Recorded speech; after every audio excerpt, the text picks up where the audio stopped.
bullish ay okay din. Tingnan natin kung ano mangyayari later.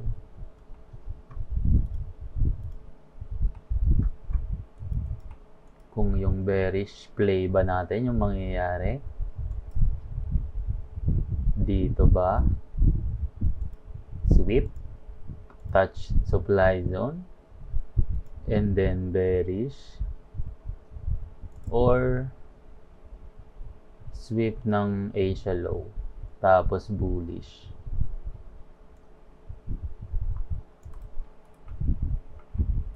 Abangan sa susunod. So bakit bakit sabi mo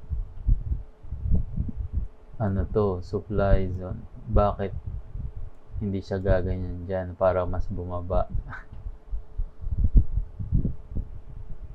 Kasi bakit hindi siya kukuha ng liquidity dito sa taas ng New York? Explain ko, dati nalilito din ako dyan eh. Kasi yung last push na yan is nakapag-break of structure siya. So meaning, kapag na-break niya yung structure ng recent structure, okay? Pag na-break nitong candle na to yung recent structure, last line of defense na yan. Ngayon, kung ito naman is hindi naman nakapag, alam mo yan, walang sweep. Kasi may sweep po, kita mo to, ito yung recent New York. Tapos meron ditong sweep. So meaning may kinuha siya diyang gasoline para ma-break yung recent structure, which is this one.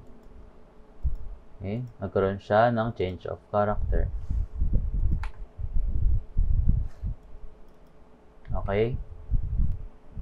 So pag yung push na to is hindi niya na-break yung recent low, which is ito, ibig sabihin hindi ito last line of defense.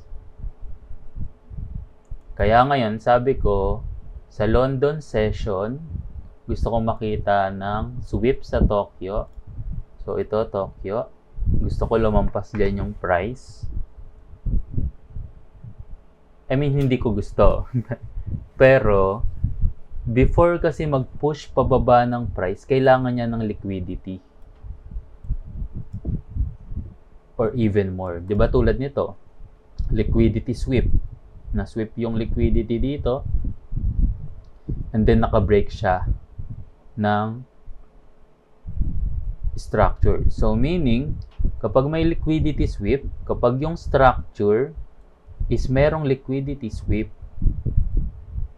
ibig sabihin, mataas na mataas yung chance, high probability, yung trade mo na ma-hit yung TP mo sa recent low or even more.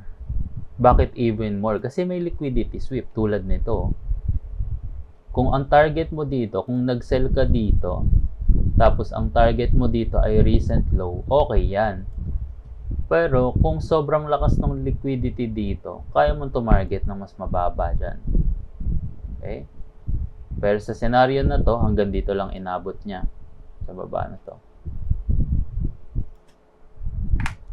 So, ako, pinakamagandang setup to sa sell dahil nagkaroon ng sweep dito. Dahil magkakaroon siya ng sweep and then nag-touch siya sa point of interest ko, which is yung last line of defense, supply zone. Bakit siya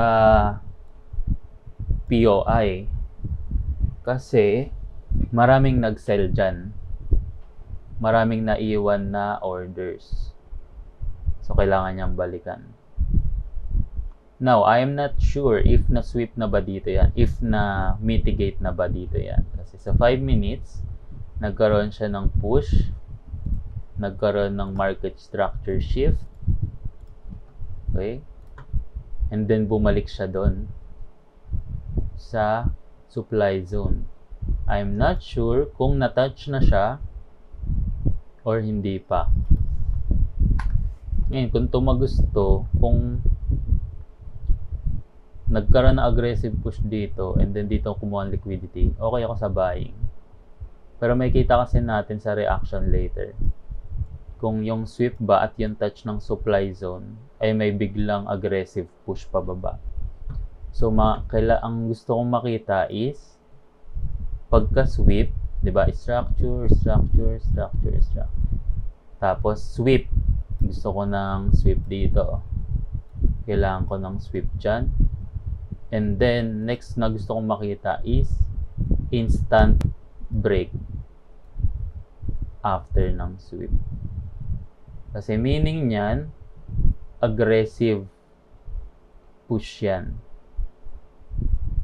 Sinabing aggressive, nandun lahat ng sellers. And then, let's wait for FVG. Open. Trade.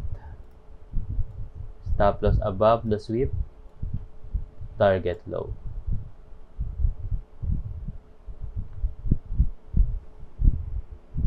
So, yun.